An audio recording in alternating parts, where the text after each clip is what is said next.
Welcome to our posts. Today we will see stories of r/malicious compliance. The doctor I worked for paid hundreds of dollars to eat dinner leftovers. I worked for an orthopedic surgeon who constantly ate people's lunches and would leave $10 on the fridge. He really loved leftover home-cooked meals. I don't get lunches off, I have to work to keep paying your salary. You can go buy another lunch, he would say. I hated him so much, but I got paid a lot. He was fresh out of his internship and residency, and he thought he was above everyone. We complained to the office manager. She went to the doctor and said we were all pissed about it. The doctor told her to deal with it. If the doctor decided to eat one of our lunches, we could have the office manager just order us something. This was amazing. There were 2 people besides me that had family and kids, so we always brought leftovers. If he ate my food, I ordered from the most expensive steak place in town. Appetizers, 22-ounce steak, 3 sides, a salad, and dessert. I'd eat the salad, and the rest went home. And of course, there are plenty of leftovers to take to work the next day. The rest of the staff was doing the same. Ordering full chickens, 4 to 5 different Chinese dishes, spending hundreds of dollars to replace stolen meatloaf sandwiches and day-old soups and spaghetti. The office manager went along with it. After all, he said we could order what we wanted if he took our lunch. It went on for 2 months until a whole doc caught on. From then on, he had the office manager order him a lunch. I did miss trading off a cold pork chop and Spanish rice for prime rib and all the fixings. Next story. I complied and cost my boss his bonus and his job. I'm a corporate professional in middle management. My boss is a senior manager, and he's horrible at his job. Peter principle totally applies. He got his annual goals sent down from the corporate ether, and naturally, he added these things to my list of responsibilities. He would receive a hefty bonus for completing them. I would receive none. He would take all the credit, and tell me I was lucky to have him as a mentor. He had this big shot personality. He was a smooth talker that acted like a celebrity, and he was just too important to be bothered by the people lower on the totem pole. He only wanted to interact with people he could brag about, and beyond puckering to kiss their behinds, he spent most of his time at work perusing dating apps. We were a very in-demand group within the company, and we had a revolving door of people coming to our area daily to get help from us. Non-management employees weren't allowed to have cell phones and didn't have access to email, so stopping in was their only option. My boss got furious if I wasn't in my office to catch all the traffic. Completing his goals for him required me to be out of my office. He demanded that I stay in my office for my full shift every single day and accused me of leaving the property and stealing company time because if I wasn't in my office, how would he know I was working? So I complied. I stayed in my office. When his annual review came up, he lost his bonus. Because he didn't meet a single goal for the entire year, he fell under intense scrutiny. It was found that he was using company funds and resources to take these dating app encounters to expensive places, and was expensing it as work-related. He also used company funds that were meant for a building upgrade to build a new patio at his house. He asked the contractor, a friend of his, to just do the work and find a way to add the money into the company bill. He was promptly fired. Next story. We have to use weed killer on our lawn? Fine. We've lived in this neighborhood for 15 years now, and the Homeowners Association's board, like many, is mostly made up of the grouchy old people who have too much time on their hands. Sometimes it's fine for a while and then someone new takes over and has some vendetta to pursue. I guess we were due for the pendulum to swing. Our front yard has a few big trees and is thus entirely in the shade. We've tried to plant grass seed a few times, but there's just not enough sun for grass to thrive, so it's mostly low ground cover, no idea what kind, but it's green and we keep it mowed. For 13 years this was fine. Then last year, we got a nasty gram from the homeowners associations, we had weeds. According to the bylaws, we needed to prove we were using chemical lawn treatments to kill anything that's not grass. Crucially, the rules don't require us to hire a weed control company, although that's what they expected. We just had to provide proof in the form of a receipt for money spent. My lovely, petty spouse went on Amazon and ordered a $6 spray bottle of the most woo-woo new age homeopathic weed killer she could find. I think the main ingredient was lavender oil.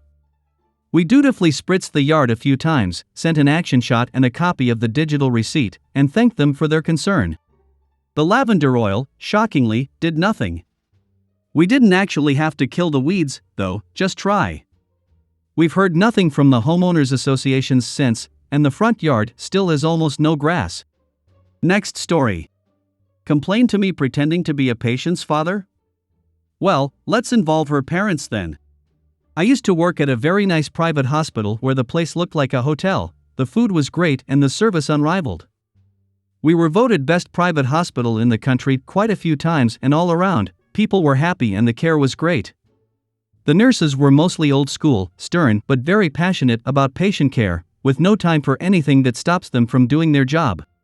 My job was to focus on marketing and complaints, and to be honest, I didn't have a lot of work on the complaints side, but every now and again something would come up.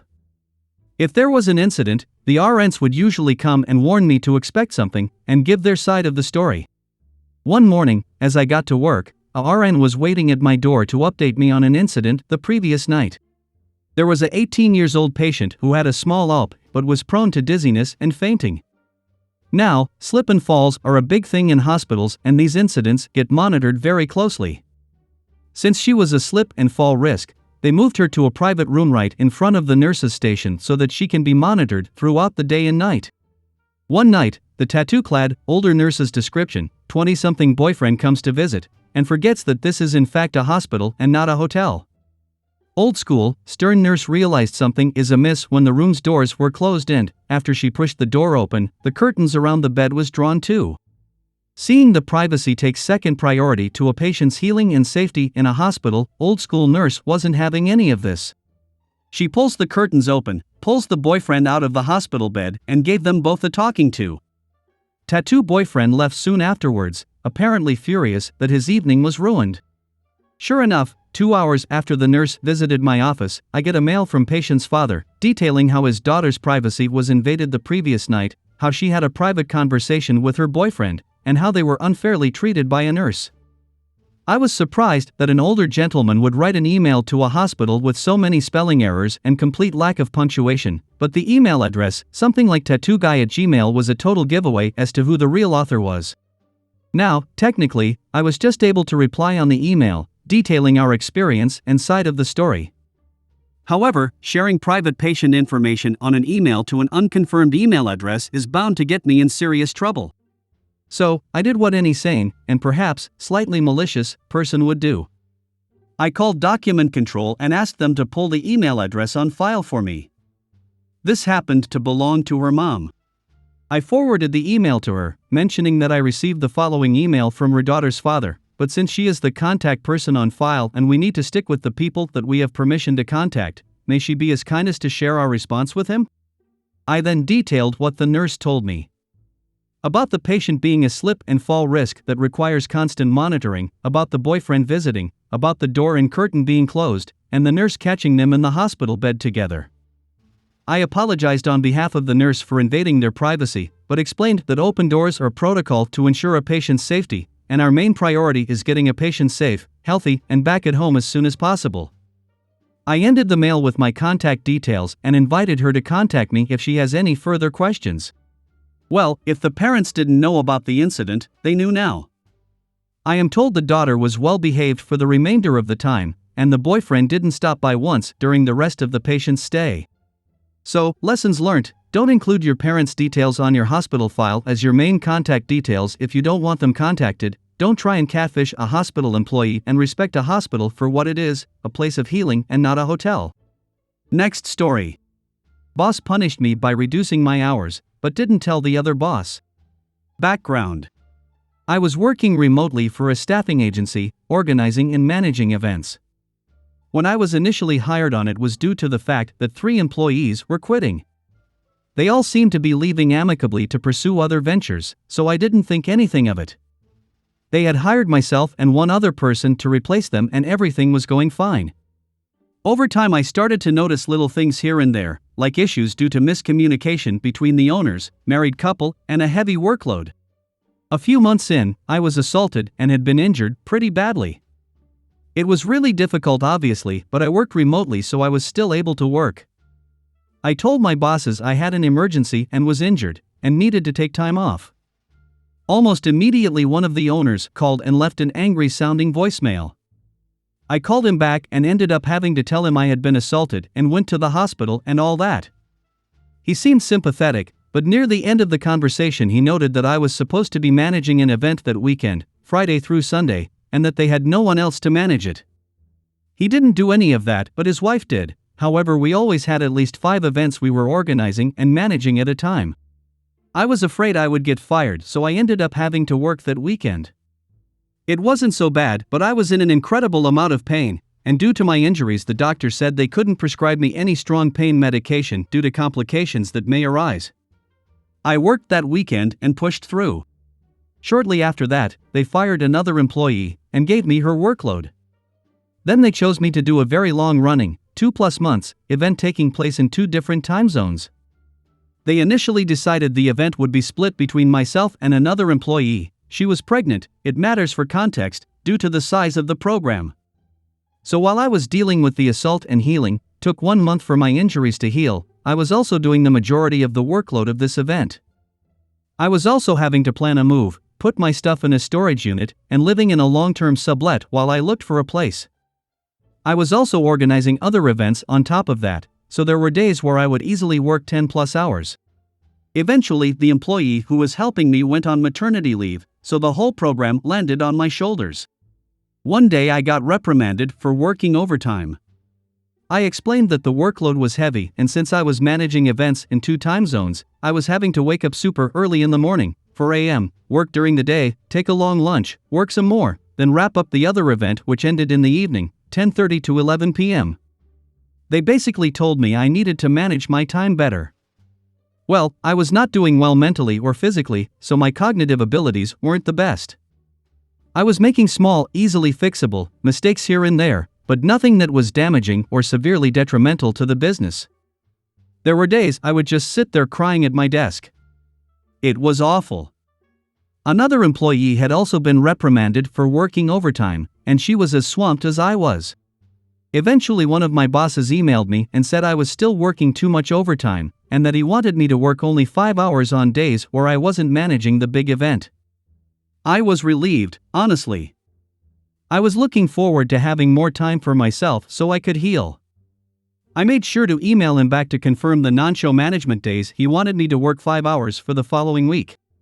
Well, he didn't tell his wife, the other owner, about my new hours, and she had a tendency to ramble about stuff during meetings, making them last way longer than they needed to be. One day we had a meeting in the morning that lasted 3 hours, and it was the first day I was to only work 5 hours. I didn't even need to be in that meeting, but they forced me to stay and would get irritated if they knew myself or other employees were quietly working while listening to the meeting. After that meeting, the wife sends me messages on asking the progress of some things I was working on. She then added more things for me to do. The back and forth with her took about 20 minutes. I told her that I knew I wouldn't have enough time to finish those things that day, because I only had a little over an hour and a half to complete the other tasks I had already been assigned. She had no idea what I was talking about, so I told her that her husband had reduced my hours on non-management days, and forwarded her our email exchanges where he confirmed I was only to work 5 hours that day. She got an attitude with me and said, "Well, these are high priority things and we need you to work on them. You can go ahead and work longer today." I told her I couldn't because I had confirmed a week prior and had made arrangements and was not able to work. So once I hit my 5 hours, I clocked out and put my phone on Do Not Disturb, ignoring all the messages she was sending me. She ended up having to work on all the tasks she had given me, late into the night. I continued to follow the new schedule and they just dumped my workload onto other employees or had to do it themselves. I eventually got fired because they said that was basically the last straw, but I was so relieved and also got unemployment benefits, even though they tried to fight it. I hope you guys liked this video. If you did, make sure like, comment, share and subscribe the channel or posts.